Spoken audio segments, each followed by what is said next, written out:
Seorang pemuda menghebohkan pengunjung Manado Town Square. Pelaku mengamuk sambil membawa senjata tajam. Akhirnya diamankan polisi. Pengunjung Manado Town Square panik dan heboh berlarian karena terdapat seorang pemuda bertelanjang dada masuk mal sambil mengamuk dengan membawa dua senjata tajam di kedua tangannya. Pengunjung pun bergerak cepat membantu petugas keamanan dengan juga membawa kursi bahkan tangga aluminium agar dapat menghentikan pergerakan pemuda tersebut.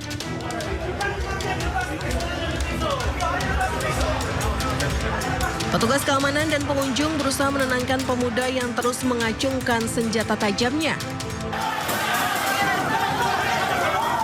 Bahkan pemuda yang alami gangguan jiwa tersebut sempat diamuk massa. Tim URC Polresta Manado bersama Dit Sabara Polda Sulut serta pihak keamanan mal dibantu sebagian pengunjung berhasil menangkap pelaku dan pemuda berinisial MS dibawa ke Mapolresta Manado. Setelah diinterogasi, pemuda yang berbuat onar tersebut dibawa ke Rumah Sakit Jiwa Ratumbuisang, Kalase karena hasil wawancaranya tidak terarah. Si awal, namun yang bersangkutan tidak cakap untuk menjawab beberapa pertanyaan. Sehingga kami dari pihak kepolisian berkoordinasi dengan Dinas Sosial dan Satpol PP untuk tindak lanjutnya akan dilakukan tes kejiwaan di Rumah Sakit Jiwa di Kalase. Hasil pemantauan atau dari personil kepolisian yang ada di Mantos bahwa hingga saat ini tidak ada korban yang terluka dari masyarakat atas kejadian tersebut. Kini aktivitas Manado Town Square berjalan seperti biasa. Berita lainnya, pemirsa, seorang pedagang lansia menangis usai jualan mentimunnya disita Satpol PP dalam penertiban di Pasar Aur Kuning, Bukit Tinggi, Sumatera Barat. Kejadian ini viral di media sosial hingga memicu simpati.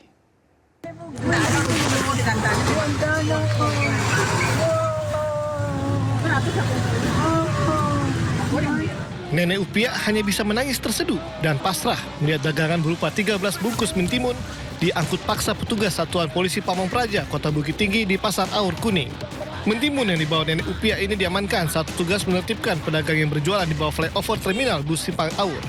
Peristiwa ini kemudian memicu gelombang simpati dari masyarakat. Sejumlah perantau asal Sumatera Barat di Malaysia dan Kota Padang menitipkan bantuan uang pada Nenek Upia melalui pengunggah video. Sebelumnya, Satpol PP merazia pedagang kaki lima yang berjualan di bawah flyover terminal bus Simpang Aur. Saat kejadian, Nenek Upia tengah duduk dan hendak makan lontong ketika petugas datang melakukan razia. Wah, aku akan makan lontong. Kamu makan lontong? Bengke? Kakak makan lontong. Oh. Gua pepe. Ini apa nama sekali? No. Tapi lo jatuh depan orang lo awak macam makian wan sekolah. Yo. Macam makian sekolah tidak ada kok adili ini juga jauh. Sementara itu, Satuan Polisi Pamong Praja Kota Bukit Tinggi menyatakan, petugas tidak mengetahui barang tersebut milik Nenek Upia karena pemiliknya tidak berada di dekat dagangan. Satpol PP mengimbau masyarakat agar menyikapi persoalan ini secara bijak serta memahami penertiban dilakukan dalam rangka penegakan peraturan daerah. Karena banyak barang juga yang kita amankan pada waktu itu, tidak mungkin kita turunkan di tempat. Sehingga kita usahakan supaya cepat membantu Nenek Upia itu. Nenek Upia itu kita naikkan ke Dalmas supaya ikut dengan rombongan langsung urus di kantor gitu. Untuk pendataan. Ternyata Nenek Upia itu pertama sudah naik, kemudian minta turun lagi dan nangis-nangis seperti itu. Penertiban sudah didahului dengan sosialisasi agar pedagang tidak berjualan di badan jalan, lorong dan di bawah flyover. Nenek Upia dikenal warga sebagai pedagang kecil yang berkeliling menjual dagangan di Pasar Aur Kuning, Pasar Bawah hingga Pasar Baso di Kabupaten Agam. Dari Bukit Tinggi, Sumatera Barat, Wahyu Sikumbang, iNews melaporkan. Pemirsa, sebuah bangunan di atas trotoar di kawasan Jalan Ambon, Kota Bandung, Jawa Barat mendadak viral di media sosial. Bangunan di atas saluran air yang juga dijadikan garasi pribadi tersebut akhirnya dibongkar petugas Satpol PP.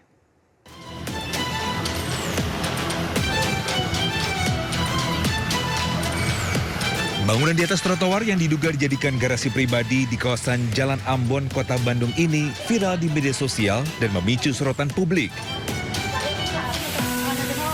Sebagai langkah tegas, Pemkot Bandung langsung menerjunkan sejumlah petugas Satpol PP untuk membongkar bangunan permanen tersebut.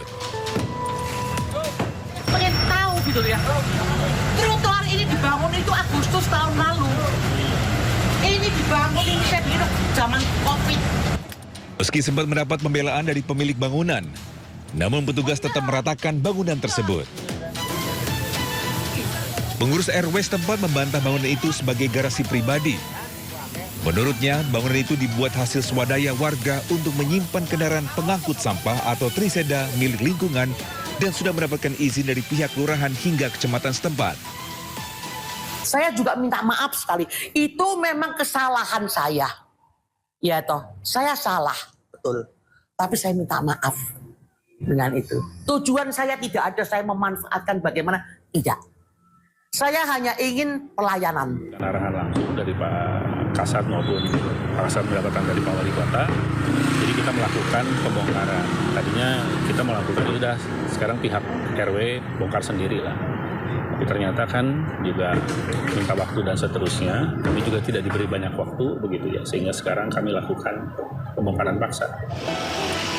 Langkah ini diharapkan menjadi solusi agar fasilitas penunjang kebersihan tetap dapat digunakan tanpa melanggar ketentuan pemanfaatan ruang publik.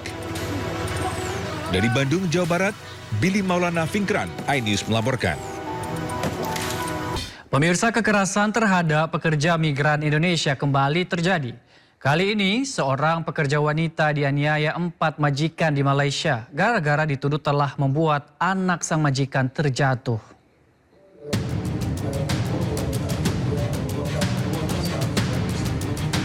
Kepolisian Johor, Malaysia akhirnya menangkap 4 pelaku penganiayaan terhadap seorang asisten rumah tangga WNI. Seluruh pelaku ditangkap usai video penganiayaan viral di media sosial. 4 pelaku adalah warga Johor, yaitu pasangan suami istri. Menurut keterangan polisi setempat, penganiayaan PMI terjadi pada Juli 2025 silam. Pihak kepolisian masih menyelidiki motif penganiayaan dan diduga kekerasan serupa juga terjadi pada 2 asisten rumah tangga lain yang juga berasal dari Indonesia. Disyaki memukul pembantu rumahnya yang disyaki pada masa itu adalah. Berdasarkan rilis, saat ini pihak KJRI Johor Bahru telah menjemput 2 orang ART yang diduga menjadi korban kekerasan majikan mereka. Pemerintah telah memberikan perlindungan di tempat tinggal sementara. Video penganiayaan seorang asisten rumah tangga Indonesia viral di media sosial. Korban dianiaya oleh 4 orang majikannya di Johor Bahru dan diduga karena telah membiarkan anak majikannya terjatuh. Namun setelah pemeriksaan CCTV belakangan diketahui bahwa anak tersebut terjatuh sendiri. Tim Liputan melaporkan. Sementara itu, Duta Besar Luar Biasa dan Berkuasa Penuh Republik Indonesia untuk Malaysia, Raden Dato Muhammad Iman Harscarya, mengapresiasi penanganan kasus ART asal Indonesia yang dianiaya majikan di Johor. Berikut pernyataannya. Pertama, saya ingin ucapkan terima kasih terhadap kepedulian dan respons cepat dari teman-teman semua dalam menyampaikan notifikasi kepada KBRI Kuala Lumpur dan KJRI Johor Bahru, sehingga hal ini dapat langsung menjadi perhatian kami. Kedua, dapat kami sampaikan bahwa kasus ini telah menjadi perhatian dan langsung ditindaklanjuti oleh rekan-rekan di KJRI Johor Bahru ketika mendapat laporan pengaduan pada tanggal 13 Juni dari WNI yang menjadi korban tindak kekerasan. Seiring berjalannya waktu, kasus kemudian menjadi viral dengan adanya video rekaman yang beredar. Sehingga semakin membantu kami di sini untuk mendorong berbagai pihak membantu penyelesaian kasus dengan segera dan tuntas. Apresiasi saya yang besar saya berikan kepada tim KJRI Johor Bahru yang dengan sigap memberikan bantuan perlindungan dan pendampingan kepada ketiga WNI dimaksud.